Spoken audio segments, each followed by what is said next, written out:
Cuando escuchas la palabra azteca, probablemente piensas en sacrificios humanos y templos teñidos de sangre, pero esa imagen incompleta oculta una realidad mucho más compleja. ¿Fueron simplemente guerreros violentos o arquitectos de uno de los imperios más sofisticados de Mesoamérica? Los mexicas no comenzaron como un imperio poderoso. Eran un pueblo migrante que, según su tradición, vagó durante décadas hasta establecerse en una isla del lago Texcoco, donde fundaron Tenochtitlan en 1325. Durante sus primeros años fueron subordinados de otras potencias regionales. Sin embargo, mediante alianzas estratégicas y habilidad militar, lograron transformarse en la fuerza dominante del Valle de México en menos de 2 siglos. La triple alianza entre Tenochtitlan, Texcoco y Tlacopan permitió coordinar campañas militares sistemáticas. Esta estructura política consolidó un modelo de expansión que sometió a numerosas ciudades-estado sin necesidad de ocupación permanente. El dominio mexica se basaba principalmente en el tributo. Las ciudades conquistadas mantenían cierta autonomía, pero debían entregar productos específicos regularmente, reforzando así la supremacía económica y política de la capital. El tributo incluía cacao, algodón, plumas de quetzal, metales preciosos y alimentos. Este flujo constante de recursos sostenía la élite gobernante, financiaba proyectos monumentales y fortalecía la estructura militar del imperio. Cuando una ciudad se negaba a cumplir sus obligaciones, el ejército mexica respondía con rapidez. Las campañas eran disciplinadas y buscaban reafirmar autoridad, capturar prisioneros y enviar un mensaje claro a otras regiones. El ejército estaba organizado en órdenes prestigiosas como los guerreros Águila y Jaguar. Capturar enemigos vivos otorgaba reconocimiento social, ascenso jerárquico y reforzaba el prestigio militar dentro de la sociedad mexica. Aquí surge el aspecto más polémico: los sacrificios humanos. Para los mexicas no eran actos arbitrarios de crueldad, sino rituales profundamente integrados en su visión del equilibrio cósmico. Creían que los dioses habían ofrecido su propia sangre para crear el mundo actual. En correspondencia, la humanidad debía alimentar al sol y mantener activo el ciclo universal mediante ofrendas rituales. Los sacrificios se realizaban principalmente en el Templo Mayor de Tenochtitlan, centro ceremonial del Imperio Mexica. Las ceremonias eran públicas, estructuradas y supervisadas por sacerdotes especializados que seguían protocolos religiosos precisos destinados a mantener el equilibrio cósmico universal. Las cifras transmitidas por cronistas posteriores describen miles de víctimas en ciertas celebraciones religiosas. Sin embargo, muchos historiadores modernos consideran que varias estimaciones fueron amplificadas con intención política, magnificando el impacto ritual dentro de relatos externos posteriores. El sacrificio cumplía una función política además de espiritual. Mostrar poder ritual ante aliados y subordinados reforzaba la supremacía de Tenochtitlan y consolidaba la autoridad del Güey Tlatoani como figura sagrada central del Imperio Mexica. Reducir el imperio únicamente a la violencia ignora su compleja organización administrativa. Existía un sistema estructurado de recaudación tributaria, registros detallados y supervisión constante que garantizaba funcionamiento eficiente en regiones subordinadas. Tenochtitlan era una metrópolis impresionante construida sobre islotes artificiales conectados mediante calzadas elevadas. Sus sistemas de chinampas permitían agricultura intensiva constante, sosteniendo una población urbana numerosa en pleno entorno lacustre complejo. La ciudad contaba con acueductos, canales navegables y una planificación urbana organizada en barrios especializados. No era un asentamiento improvisado, sino un centro urbano sofisticado capaz de sostener población numerosa y actividad económica constante.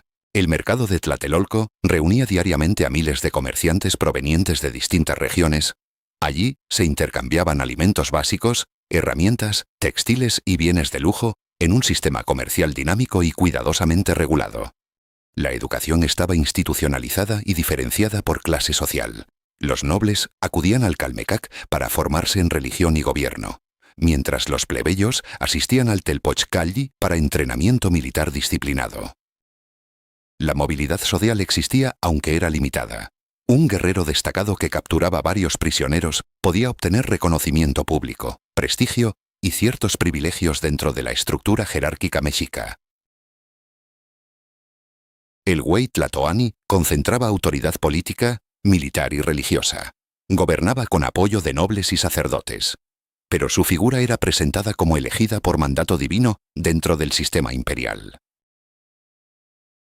El Imperio Mexica no ocupaba permanentemente cada territorio conquistado. Prefería mantener gobernantes locales bajo supervisión indirecta, siempre que aceptaran pagar tributo regular y demostrar lealtad constante hacia la autoridad central de Tenochtitlan. Los recaudadores imperiales visitaban periódicamente las ciudades sometidas para verificar entregas de bienes específicos.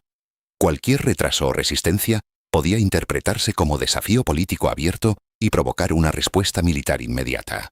Las guerras floridas no tenían como objetivo principal la expansión territorial directa. Se organizaban para capturar prisioneros que reforzaran prestigio militar y alimentaran ceremonias rituales dentro del sistema religioso Meiji. La ideología oficial sostenía que la expansión era parte del destino sagrado del pueblo mexica.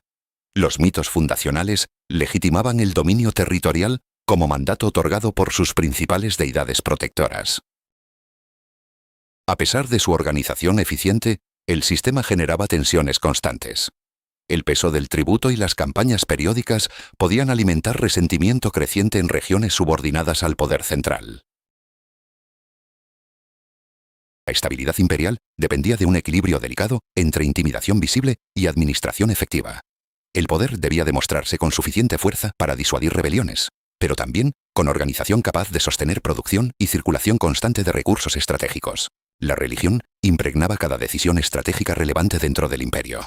Las campañas militares, ceremonias públicas y nombramientos políticos se vinculaban cuidadosamente a fechas determinadas por calendarios rituales interpretados por sacerdotes especializados con autoridad reconocida. El Templo Mayor dominaba el centro de Tenochtitlan como símbolo tangible del poder mexica.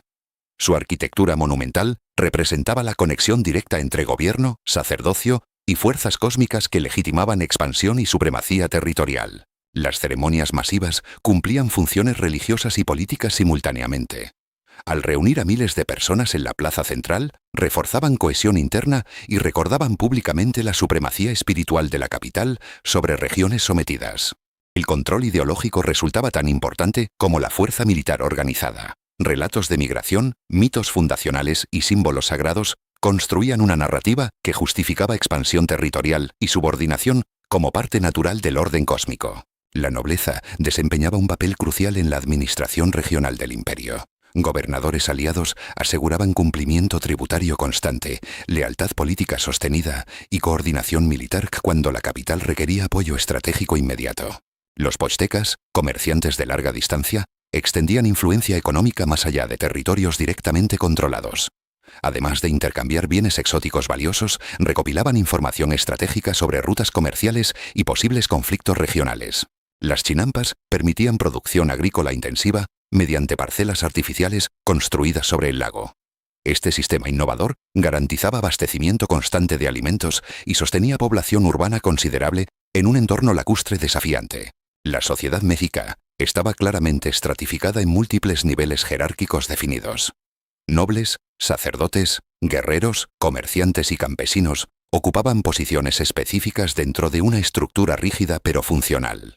Comprender el imperio mexica exige analizar simultáneamente su sofisticación urbana, su disciplina militar organizada y su cosmovisión religiosa integrada, evitando reducirlo exclusivamente a la violencia ritual que suele dominar relatos simplificados. El poder mexica no fue improvisado ni desorganizado.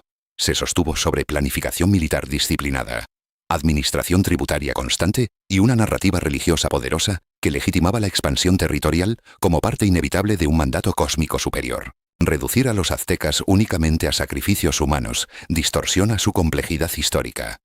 También fueron ingenieros hidráulicos, administradores eficientes y estrategas militares capaces de coordinar extensas redes de control regional. Sin embargo, tampoco puede ignorarse que ejercieron dominio firme sobre numerosos pueblos. El tributo obligatorio y la presión militar constante formaban parte esencial del funcionamiento del sistema imperial. La combinación de sofisticación urbana, estructura jerárquica clara y rituales impactantes define la dualidad mexica. Una civilización organizada que operaba bajo principios religiosos profundamente distintos a los actuales.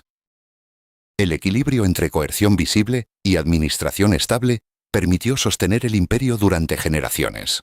La autoridad debía sentirse tanto en el campo de batalla como en los registros tributarios. Tenochtitlan representaba el centro absoluto del poder. Sus templos monumentales, mercados organizados y compleja infraestructura lacustre proyectaban autoridad hacia cada territorio subordinado. Comprender a los mexicas exige observar cómo religión, guerra y economía formaban un sistema coherente. No actuaban por caos, sino dentro de una lógica cultural estructurada. Idealizarlos como víctimas o demonizarlos como monstruos impide análisis serio. Fueron un imperio disciplinado, estratégico y profundamente religioso dentro de su propio contexto histórico. La verdad de los aztecas se encuentra en esa complejidad. Un Estado capaz de dominar vastas regiones mediante organización eficiente y convicción ideológica sólida.